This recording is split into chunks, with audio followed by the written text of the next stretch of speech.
ایران کے جو کی طرف سے دو شرائط سامنے آئی ہیں، میں ٹویٹر پر ہی انہوں نے اعلان کیا. ایک تو انہوں نے کہا کہ جی ہمارے جو پھنسے ہوئے ایسٹس ہیں، فریز ہوئے ہوئے، بند ہوئے ہوئے، وہ واپس کریں، جو کہ ایک بہت بڑا مطالبہ ہے. اور یقیناً آپ نے بھی دیکھا ہوگا سر، کیونکہ یہ نیگوسیشن سے پہلے بھی اور اس کے علاوہ بھی ایران کے اثاثے، ایران کے پیسے جو ہیں وہ ضبط تھے، جو سینکشنز لگی ہوئی ہیں، جس کا کہ ایران کے اوپر بڑی سختی بھی آئی ہوئی ہے. تو ایک تو یہ ایک کنڈیشن ان کی طرف سے سامنے آ گئی، اور دوسری جو اہم ہے کہ لبنان میں سیز فائر اور جنگ بندی جو ابھی تک فارملی نہیں ہوئی، اگرچہ کہ اسرائیل کی طرف سے کچھ اشارے آئے اور امریکہ کی طرف سے کہ وہ انٹروین کریں گے. تو امبیسڈر صاحب، یہ دو شاید وہاں سے آئی ہیں. اب جے ڈی وینس اور امریکہ کی طرف سے پہلے ہی 15 نکات تو وہ دے چکے ہیں، اور غالباً اس میں سر فہرست اسٹریٹ آف ہارموز جو ہے اس کو بند نہ کرنے کی یقین دہانی ہے ایران سے. اور پھر دوسرے نمبر پہ جو اٹیکس گلف کی ریاستوں کے اوپر اور پروکسیز جو حزب اللہ اور ہوتیز اور دیگر لوگ، وہ بھی ان کی اسٹینڈرڈ جسے کہتے ہیں ڈیمانڈز ہیں. تو آپ کیا سمجھتے ہیں کہ دونوں سائڈز اس پر کہاں کھڑی ہیں اور کل کیا ہوگا؟ جی شکریہ رضا، بہت بہت اسلام آباد کے شہر میں اس وقت بڑی ایکسپیکٹیشن ہے جو آپ نے بتایا، اور عام لوگ بھی، اور بالکل عام انسان جس کا کوئی تعلق نہیں اس سے، وہ بھی ایک ایکسپیکٹیشن کی نگاہ سے پوری قوم پاکستان کی کھڑی ہے. دے آر پراؤڈ آلسو، اور ایکسپیکٹنٹ بھی ہیں کہ کوئی اچھا نتیجہ یہاں سے نکلے گا. آپ نے کیپٹل کا بھی دیکھا. سو اسلام آباد certainly is in the Lime light.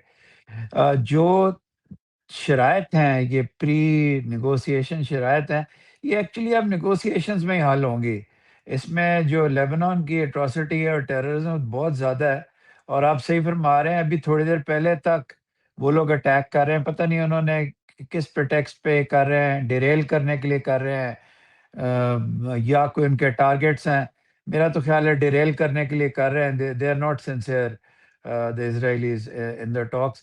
Washington وہ چلے جائیں گے، وہاں بھی رضا آپ کو پتہ ہے کوئی نہ کوئی بہانہ بنائیں گے کہ یہ جی تھا. اور جے ڈی وینس صاحب بھی فورس ہو گئے تھے، ایک جہاز کے بعد کھڑا ہوا ان کا ویڈیو ہے جس میں وہ فرما رہے ہیں کہ میں یقین سے آپ کو بتاتا ہوں لیبنن ٹاکس کا حصہ نہیں تھا. پاکستان کہتا ہے لیبنن ٹاکس کا حصہ ہے، اور اس کے بارے میں کوئی ڈاؤٹ نہیں ہے کہ لیبنن ٹاکس کا حصہ تھا. اب اس کو، یہی تو مسئلہ ہے.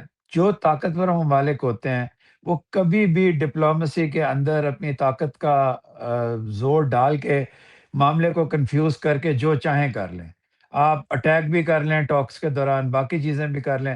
یہ علیحدہ بات ہے کہ لانگ ٹرم میں ان کو نقصان ہوتا ہے، لیکن اس وقت جو کمزور ملک ہوتا ہے، اس لیے ایران اپنی گارڈ لوور نہیں کر رہا. کئی دفعہ آپ کو، ہمیں کمنٹس میں ہم دونوں کو یہ ملتے ہیں، ہمارے مسلک بنائے جاتے ہیں، باقی چیزیں، لیکن ایک اصول کی بات ہے یار.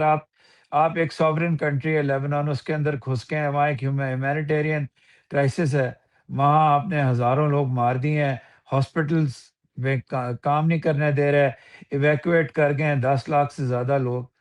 تو ایک وہ ہے. دوسری جو ایران کی ڈیمانڈ ہے جی کہ ان کے ایسٹس ریلیز کیے جائیں. ابھی تک یہ فوکس میں اس طرح نہیں آئی تھی کہ یہ پری نیگوسیشن یہ کنڈیشن ہے.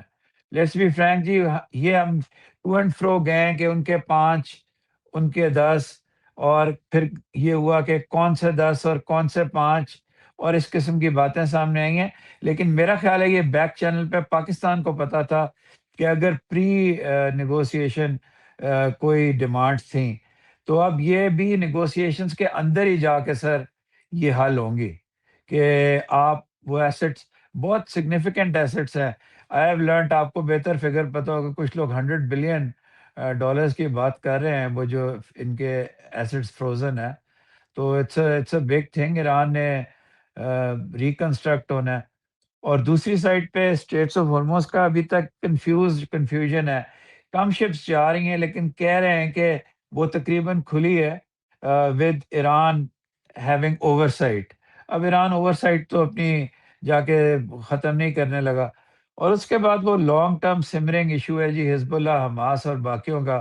وہ اگر ختم بھی ہوگا تو آہستہ آہستہ ہوگا، کوئی ان کو ری انٹیگریٹ کرنا پڑے گا سوسائٹی کے اندر. اور اس کا تعلق اس بات سے ہے کہ اسرائیل کی سیکیورٹی گارنٹی یہ وارنگ ملک دیں. وہی والی بات ہے سر رضا کہ جب اسرائیل کی آپ گارنٹی دیں گے تو پیلسٹینینز کا مین ایشو سامنے آ جائے گا۔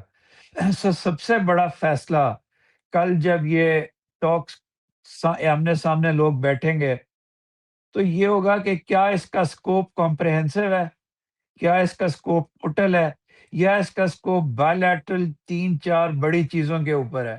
یہ سب سے امپورٹنٹ ہوگا، اور آپ سے پروگرام میں آگے جا کے بات کروں گا کہ یہ جو پاکستان کو ایک طرف سے میسنجر کہا جا رہا ہے، اور میرا اپنا خیال ہے کہ it is more than even a mediator, but we'll discuss it if it جی comes to بالکل that. نہیں، یہ بات میرے خیال سے ایٹ دی آؤٹ سیٹ جسے کہا جاتا ہے سر، اس کو بالکل ایڈریس کرتے ہیں۔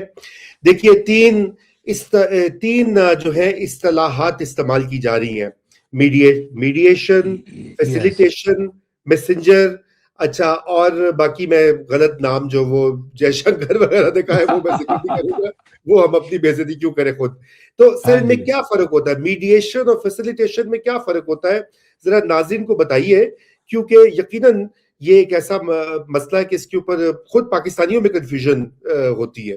جی ہاں جی، فیسیلیٹیشن یہ ہے کہ آپ ان کو بلائیں ایک جگہ پہ، جس طرح بھی آپ نے فرمایا تھا تھوڑی دیر پہلے، ایون ان کے جرنلسٹ کو، ان کے پارٹیسپینٹس کو، باقیوں کو، الائیڈ لوگوں کو ویزا فری انٹری پاکستان کی دی جا رہی ہے۔ اس کے علاوہ ان کو ٹھہرانا کہاں ہے، ان کو ایٹماسفیئر کیسا دینا ہے جو وہ چاہتے ہیں، اس سے پہلے کے حالات، نیگوسیشن سے پہلے کے حالات کیسے ہیں، بعد کے کیسے ہیں، ان کو کوکس کس طرف کرنا ہے۔ کوکسنگ تو اس میں نہیں آتی۔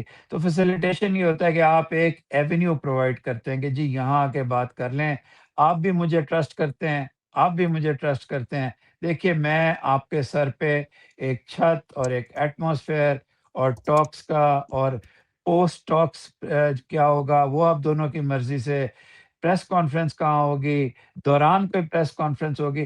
فیسیلیٹیشن میں تقریباً وہ ساری چیزیں آ جاتی ہیں، لیکن اس میں جو چیز نہیں آتی سر، وہ یہ ہے کہ ٹاکس کے دوران جب سبسٹینٹیو ایشوز کی ڈسکشن ہو رہی ہوتی ہے، اس وقت وہ جو تھرڈ کنٹری ہوتی ہے وہ یا تو پیسو پریزنس ہوتی ہے اس کی، یا اس کی پریزنس نہیں ہوتی، یہ ون آف دا ٹو ہوتی ہے۔ کسی نوٹ ٹیکر کو بھیج دیتے ہیں، سیکریٹ نہیں اسے رکھا جا سکتا، لیکن کسی قسم کی انٹرونشن آپ نہیں کر سکتے۔ جو میڈییٹر ہوتا ہے جی، اس کی انٹرونشن ہوتی ہے۔ میڈییٹر یہ کرتا ہے کہ وہ اس کی بات بھی سنتا ہے، وہ اس کی بات بھی سنتا ہے، دونوں کو بولنے دیتا ہے، دونوں کو ڈسکس کرنے دیتا ہے۔ Whenever there is a road block, the mediator goes in and says I think, why don't we do it like this? You trust me, you trust me. This is the issue that's hurting you. Let me mediate. Let me take it to the other side. دونوں کے سامنے بات کرتا ہے۔ یہ ٹاکس جتنا ابھی تک مجھے پتا ہے ان پرسن ہے، یعنی کہ اس میں وہ ڈرامہ نہیں ہو رہا کہ ایک کمرے میں تم بیٹھو گے، ایک کمرے میں ہم بیٹھیں گے روسی ہوئی ڈیش ڈیش کی طرح، اور ہم ایک دوسرے سے بات نہیں کریں گے۔ This time they are talking. Thank God they're going to talk to each other. اور thank God اسحاق ڈار صاحب کی ایکسرسائز نہیں ہو رہی کہ وہ ایک کمرے سے دوسرے کمرے، ان کے 10,000 اسٹیپس وہ باہر پورے کر لیں، وہ ٹاکس کے اندر پورے نہیں ہو رہے۔ تو یہ تو ہے۔ میرا ویو اس پہ یہ ہے سر کہ پاکستان اس میں میڈیشن سے بھی زیادہ کا رول ادا کر رہا ہے۔ یہ جو ایک کہانی چلی ہوئی ہے پوری دنیا میں، جس میں پاکستانی کئی کومنٹیٹرز بھی مان لیے ہے انہوں نے اس کو، کہ آخری وقت پہ کوئی چائنا کی وارننگ گئی ہے ایران کو، ضرور آخری وقت پہ چائنیز انٹرونشن ہوئی ہوگی، میں وہ ڈینائی نہیں کرتا، لیکن ایران کا مین کنسرن یہ تھا کہ امریکی لوگ لانگ ٹرم پیس کی بات کیوں نہیں کر رہے، وہ بار بار ceasefire ceasefire ceasefire, opening of straits of Hormuz. اور اس پہ میری تھیوری ہے جو بڑی کانٹروورشل ہے، میں نے آپ کو بتائی ہے کہ جب پریزیڈنٹ ٹرمپ میرا خیال ہے تھک گئے، انہوں نے پاکستانیوں کو کہا خود ہی تم لانگ ٹرم یار ڈال لو اس کے اندر، اور وہ مان گئے، اور لانگ ٹرم ہم نے ڈال دیا ویئر ان کے ساتھ لگا کے، اور کنزومیٹ، میرا خیال ہے ہماری نیشن کنزومیشن اور ویئر ان کے ساتھ obsessed ہے، تو اس لیے وہ یہ ہر جگہ ڈال دیتے ہیں۔